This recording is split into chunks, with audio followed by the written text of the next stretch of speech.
Quand les nouvelles s'affolent, Métropole fait le point.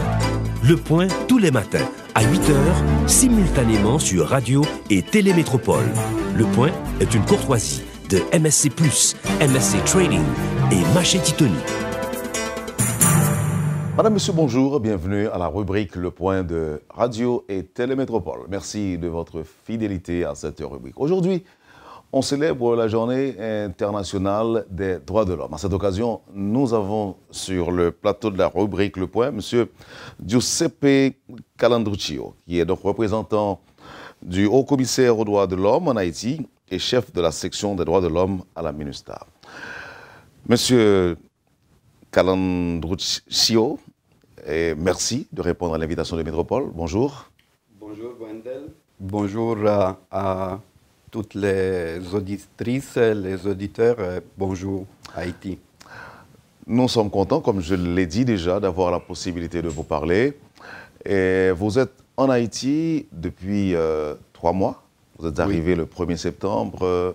Et juste avant de parler de la Journée internationale des droits de l'homme, juste avant d'en parler, je voudrais vous demander, quand on vous a annoncé votre nomination, ou bien quand on vous a désigné représentant du Haut-Commissaire aux droits de l'homme et que vous allez venir en Haïti, qu'est-ce que vous aviez comme impression? Qu'est-ce qui vous était donc venu à l'esprit? Vous pensiez quoi d'Haïti à ce moment-là? Mais d'abord, être nommé représentant de l'Haut-Commissaire des droits de l'homme, n'importe dans quel pays, c'est une grande responsabilité, mais aussi un grand honneur. Quand j'ai appris de ma nomination au bureau d'Haïti, je me suis rendu compte bientôt que c'était une tâche plutôt difficile, une tâche qui demande un engagement à longue durée. On ne peut pas penser d'aider, contribuer à l'application, à l'avancement des droits humains dans un pays et faire ça dans un espace de temps limité. Je crois que pour Haïti, ça s'applique d'une façon très forte. Donc je pensais que cette nomination demandait que j'ai commencé à penser d'une façon stratégique à longue durée pour réussir à contribuer quelque chose de positif, quelque chose de pratique. Dites-nous, M. Calandruccio, comment on présentait Haïti dans votre pays, à partir des nouvelles que vous receviez de ce pays, sur le plan droits humains, impunité, violation des droits de l'homme. On disait quoi, on vous disait quoi d'Haïti? Mais les problèmes d'Haïti sont bien connus. C'est pas ici que je commence mon travail dans le domaine des droits humains. J'ai travaillé sur ce domaine dans différents pays et j'ai travaillé aussi à la siège des Nations Unies où on s'est occupé d'Haïti aussi, notamment après la crise causée par les tremblements de terre. À ce moment-là, j'essayais de contribuer aussi à l'effort d'assister les pays à se rétablir et on a bien examiné, analysé la situation d'Haïti, que c'est bien connu. Donc, je n'ai eu pas de surprise par rapport à les problématiques qui m'attendaient dans les Donc, c'est-à-dire que vous n'êtes pas surpris de la situation haïtienne en matière de droits de l'homme?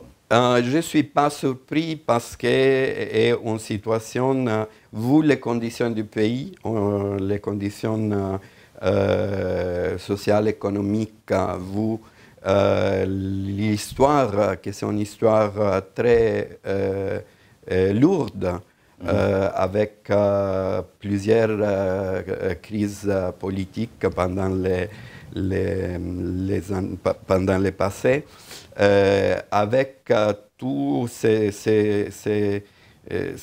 avec la quantité de poids lourds qui gravent sur les pays, je n'étais pas surprise de voir ce que je vois. Est-ce que vous pouvez partager avec nous ce que vous voyez? Qu'est-ce que vous voyez en Haïti en termes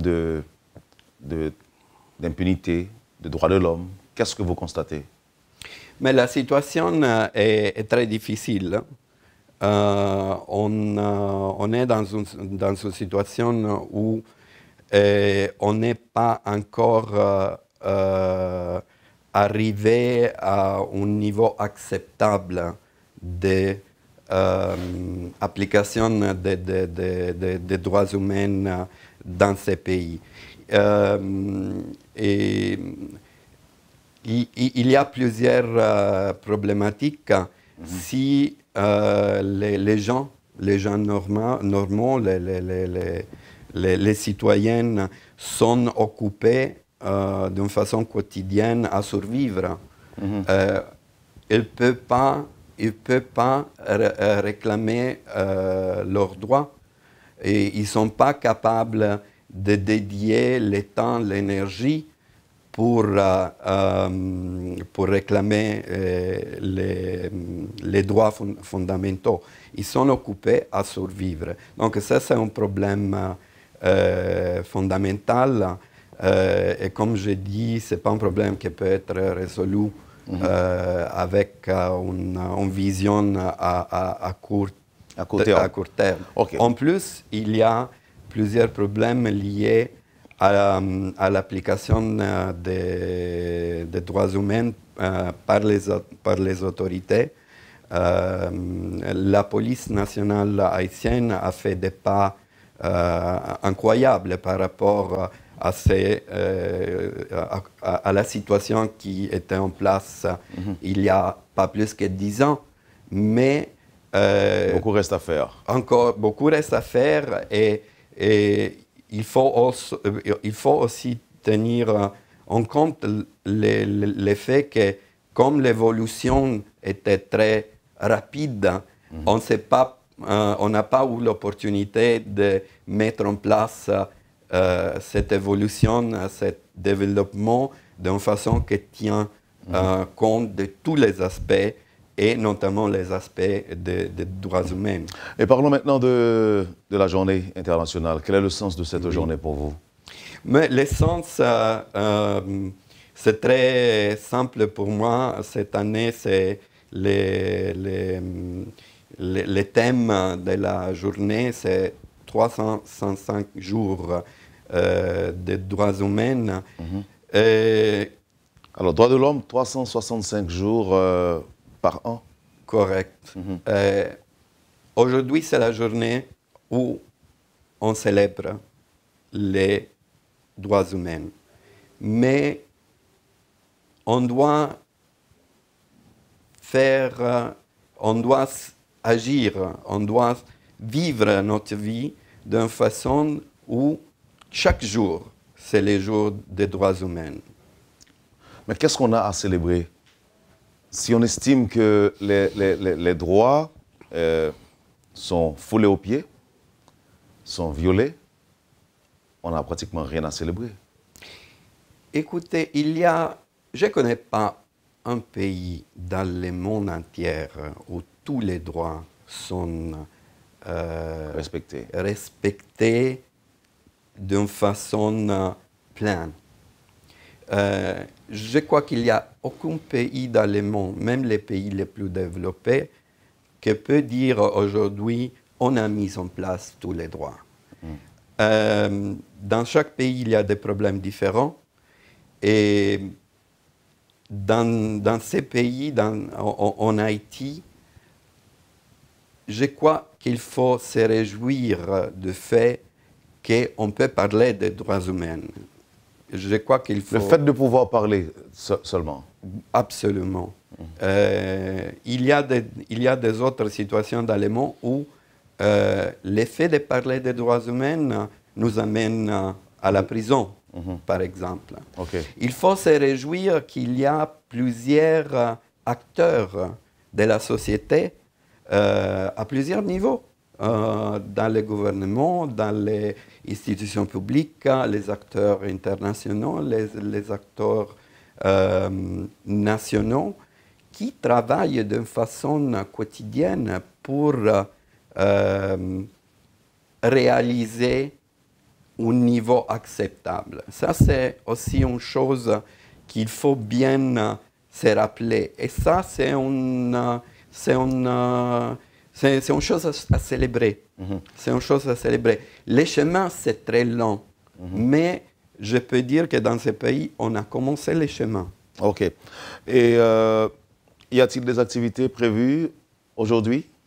Oui, il y a des activités prévues un peu partout dans les pays, mais l'activité principale aura lieu aujourd'hui ici, à Port-au-Prince, notamment dans la place principale de Croix-des-Bouquets, où on a demandé à une troupe de théâtre, sont des jeunes acteurs haïtiens qui vont mettre en place des petites scènes, des petites pièces, sketch, où on parle de les droits humains dans ces pays.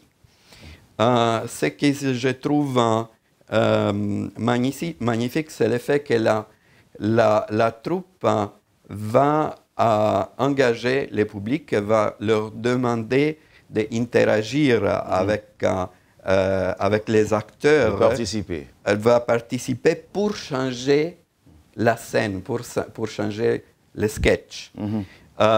Et donc, on ne sait pas qu'est-ce qui se va passer parce que chaque membre du public peut demander que la scène se déroule d'une façon différente, mais le concept fondamental, c'est que si on veut que quelque chose change, on doit agir. On ne peut pas attendre que les changes viennent des autres. C'est nous les autres. Il faut commencer, il faut agir, il faut être partie de la scène. Merci, Monsieur Giuseppe Calandruccio. Je rappelle que vous êtes représentant du Haut-Commissaire aux droits de l'homme en Haïti et chef de la section des droits humains de la MINUSTAH. Nous allons observer la pause et au retour, vous nous parlerez de vos activités en général en Haïti, en particulier de la MINUSTAH. Qu'est-ce que vous faites? Quels sont donc les axes d'intervention de la mission onusienne en Haïti en matière des droits de l'homme? Mais vous nous en parlerez juste après la pause. Merci beaucoup.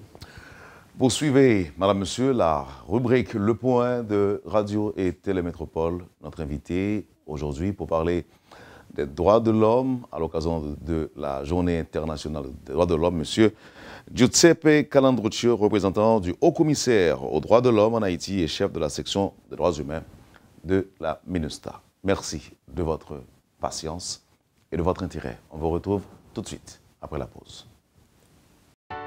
L'eau atterrit dans MSC+, c'est comme si vous étiez arrivé l'autre bord de l'eau. Matériel électrique, machine à laver, fou, frigidaire et latrine.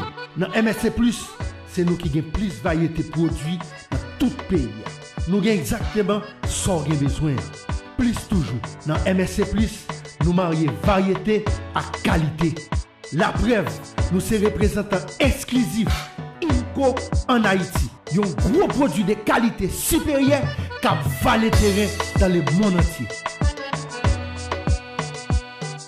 Nous avons un showroom 30 000 pieds carrés.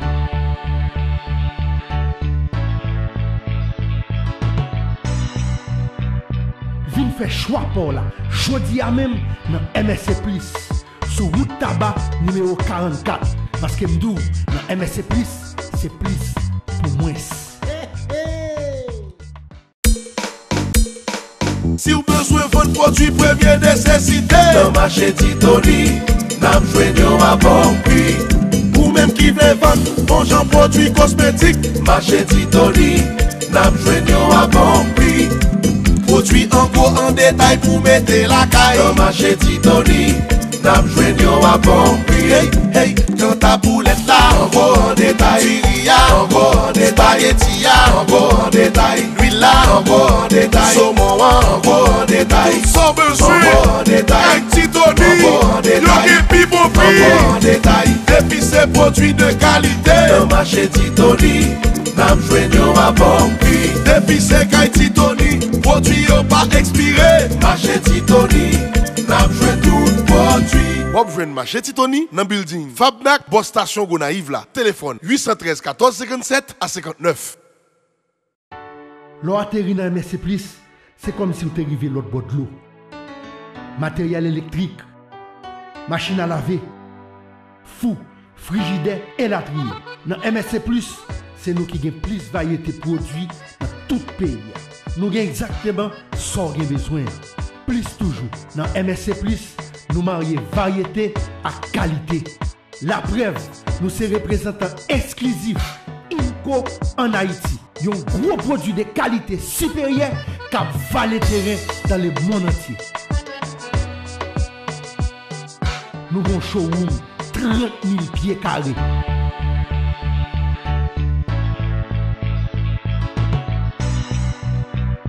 Vin faire choix pour là. Jodi à même dans MSC Plus. Sur route tabac numéro 44. Parce que m'dou, dans MSC Plus, c'est plus pour moins.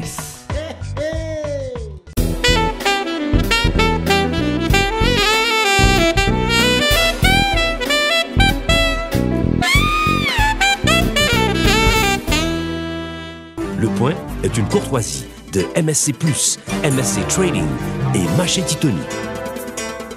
Monsieur Giuseppe Calandruccio est notre invité ce matin. Il est de la MINUSTAH pour parler des droits de l'homme à l'occasion de la Journée internationale des droits de l'homme. Avant la pause, on parlait de la situation en Haïti, de votre arrivée aussi, des constats que vous avez faits. Maintenant, être responsable d'une section des droits humains au sein de la mission onusienne en Haïti veut dire quoi? Quels sont les axes d'intervention de la MINUSTAH en matière de droits de l'homme? Monsieur Giuseppe. Oui, les axes d'intervention sont plusieurs, hein, mais la section des droits de l'homme de la MINUSTAH a une responsabilité très claire par rapport à la vigilance. C'est la vigilance qui est notre tâche quotidienne, c'est la vigilance dans plusieurs domaines. Et ce n'est pas une vigilance qu'on met en place d'une façon détachée. On est présent dans les prisons, on est présent dans les parquets, on parle d'une façon quotidienne avec les juges, avec les avocats. On est d'une façon quotidienne dans les commissariats de police. On est d'une façon quotidienne, en effet, on a une unité dédiée à travailler directement avec, par exemple, l'inspection générale de la police nationale haïtienne. Donc, c'est une vigilance très rapprochée et ce n'est pas une vigilance faite dans l'extérieur, c'est une vigilance faite, en effet, dans l'intérieur des institutions et c'est une vigilance qui a le but identifier les problématiques, les discuter d'abord avec tous les acteurs. Prenons un point, par exemple. Prenons l'impunité. Oui. Quelle contribution la MINUSTAH apporte aux autorités haïtiennes pour aider à faire face à cette problématique? Pour commencer, comme j'ai déjà évoqué, il faut une vigilance quotidienne. Sans vigilance, on ne peut pas identifier les problématiques d'impunité.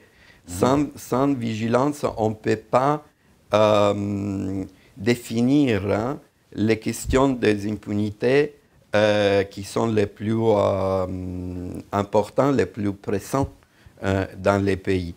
Et un rôle très important joué par la MINUSTAH, par la section des droits humains, mais pas seulement par la section des droits humains, c'est d'une façon continue rappeler les instances étatiques, les institutions étatiques, qu'il y a plusieurs cas qui ne sont pas traités, qui n'ont pas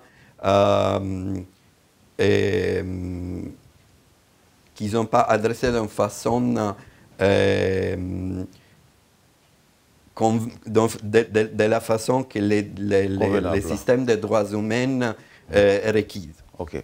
Ça, c'est la partie la plus importante. Oui, mais qu'est-ce que vous faites? Qu'est-ce que vous donnez? Quelle est votre contribution? Je vous dis, moi personnellement, les autres collègues, on s'engage avec les autorités compétentes et on discute chaque cas, on fait pression pour que les cas d'impunité soient traités par le système judiciaire, par les autres organes de vigilance, pas seulement par la justice, il y a des autres mécanismes. J'ai évoqué la JPNH. Ok, Monsieur Calandruccio, en Haïti aujourd'hui, l'opposition parle de prisonniers politiques. Oui. Le gouvernement de son côté nie qu'il y ait dans les prisons haïtiennes des prisonniers politiques. Où est-ce que vous vous situez? Écoutez, dans ces pays, il y a plus que 10 500 personnes qui sont dans les prisons. Presque la moitié sont en attente de jugement, on attend que leur cas soit révisé par les autorités judiciaires. Je suis au courant du fait qu'il y a plusieurs acteurs politiques qui parlent des prisonniers politiques. Mais qu'est-ce qu'on doit dire de tous les autres prisonniers qui n'ont pas l'attention de la partie active politique du pays, qui sont dans les prisons en attente de leur jugement? Chaque prisonnier, chaque personne qui est détenue, qui est arrêté et détenu, est présumé innocent jusqu'au moment qui est jugé par les autorités judiciaires. Donc, je crois que c'est dans une situation de tension politique. Je comprends qu'il y a plusieurs voix qui s'élèvent. Non, très certainement, on va parler de la détention préventive prolongée. D'abord, vous dites que s'il y a environ 10 000 personnes, presque la moitié sont en détention préventive prolongée. Mais la question de prisonniers politiques, est-ce que, selon vous, il y a des prisonniers politiques en Haïti? Ce que je peux vous dire, c'est que dès qu'il y a des accusations, des allégations de cas de prisonniers politiques, la section des droits de l'homme de la MINUSTAH commence immédiatement une investigation. Et qu'est-ce que vous avez trouvé? Nous, on a trouvé qu'il y a plusieurs cas où les conditions, les motifs pour l'arrestation ne sont pas clairs, mais d'ici à déclarer qu'il y a des prisonniers politiques, il y a beaucoup de différences. Nous, on s'occupe de tous les cas, y compris les cas qui l'opposition politique réclame être prisonnier politique. Merci. Maintenant, globalement, parlons de la détention préventive prolongée. Oui. Et il y aurait, selon vous, plus de 5000 personnes. Il y a, selon les données les plus récentes, il y a 10 500 personnes dans les prisons du pays et la moitié, presque 5 000 personnes, ils sont en attente de jugement. Ça, c'est lié à plusieurs causes, mais il faut se rappeler que quand on parle de 5 000 personnes qui sont en attente de jugement dans les prisons, on ne parle pas seulement de 5 000 personnes. On parle de 5 000 familles. On parle de 5 000 mères, frères, enfants qui sont aussi en attente que les cas soient traités. Donc, ce n'est pas un problème de 5 000 personnes, c'est un problème qui a un impact très fort sur l'entièreté de la société. Qui est responsable? Quel secteur est responsable? Est-ce que l'on peut attribuer la responsabilité de ce phénomène aux autorités gouvernementales ou aux autorités judiciaires? La responsabilité, c'est une responsabilité partagée. Et bien sûr, c'est une responsabilité des autorités gouvernementales. Bien sûr, c'est une responsabilité des autorités judiciaires. C'est aussi une responsabilité des autorités policières. Parce que pourquoi il y a 5 000 personnes détenues en attente de jugement? Parce qu'il y a aussi beaucoup de cas d'arrestation illégale. Vous savez que c'est très grave, monsieur. C'est très, très grave dans un pays où l'on peut compter jusqu'à 5 000 personnes en détention, en situation de détention préventive. C'est très grave. Prolongée. C'est très grave. Comment adresser, dans l'immédiat, à votre avis, cette situation? C'est un problème systématique. Si la police effectue moins des arrestations illégales ou arbitraires, que est le cas parfois, je ne dis pas que toutes les arrestations sont illégales ou arbitraires, et d'abord, c'est un problème qu'on rencontre dans des autres pays aussi, ce n'est pas en Haïti seulement. Mais si la police effectue moins des arrestations illégales, si les autorités judiciaires procèdent d'une façon plus efficace et plus rapide à traiter les cas judiciaires. Si l'administration pénitentiaire peut recevoir, traiter et libérer les prisonniers d'une façon plus efficace, à la fin, nous, on aura une situation où il y aura beaucoup moins de cas par rapport à la détention préventive. Et on aura une situation où tous les acteurs s'engagent pour résoudre les problèmes. Ce n'est pas un problème lié à une autorité, à un acteur. C'est un problème lié à un système qui n'a pas la possibilité de fonctionner de façon efficace. Imaginons un processus célère d'examen, par exemple, de chaque cas de prisonniers en détention, en situation de détention préventive prolongée. On mettra combien de temps? 1 mois, 2 mois pour résoudre ce problème, ou 6 mois? Mais il y a des cas qui attendent une résolution. Ça fait des années dans les pays. Il n'y a pas une moyenne. Il y a des situations dans certains départements où on attend des mois. Il y a des autres départements de la République où on attend des années. Et il y a aussi une disparité d'efficacité par rapport au traitement des cas dans les différents départements de la République. Il y a des départements où la justice est plus célère, il y a des départements là où la justice est beaucoup moins célère. Et ça, ce n'est pas nécessairement lié à la capacité de système judiciaire, parce qu'on a remarqué qu'il y a des départements où il y a aussi des capacités, mais pour des raisons, pour autres raisons que la présence d'une quantité suffisante de juges, la justice n'est pas célère, est plutôt lente. Une dernière question. Vous pensez que la justice haïtienne n'est pas indépendante? La justice haïtienne doit réclamer son indépendance. La justice haïtienne, comme tous les autres secteurs de la vie publique, a encore un long chemin à parcourir, mais la justice haïtienne doit réclamer son indépendance. Monsieur Giuseppe Calandruccio, autrement dit,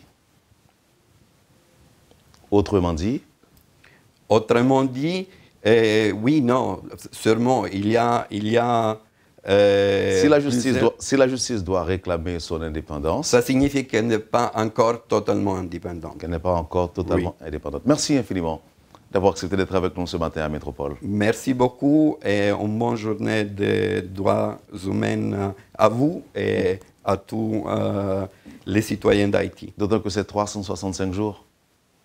365 jours par an. Oui. N'est-ce pas? Oui. Merci encore une fois. Merci à vous. Vous avez suivi, madame, monsieur, la rubrique Le Point de Radio et Télémétropole. Monsieur Giuseppe Calandruccio, représentant du Haut-Commissaire aux droits de l'homme en Haïti et chef de la section des droits humains de la MINUSTAH, était notre invité ce matin à l'occasion de la Journée internationale des droits de l'homme. Merci de nous avoir accueillis chez vous. Merci de votre intérêt. Passez une bonne journée avec Métropole et à demain. Quand les nouvelles s'affolent, Métropole fait le point. Le point tous les matins à 8h, simultanément sur Radio et Télémétropole. Le point est une courtoisie de MSC+, MSC Trading et Machete Tony.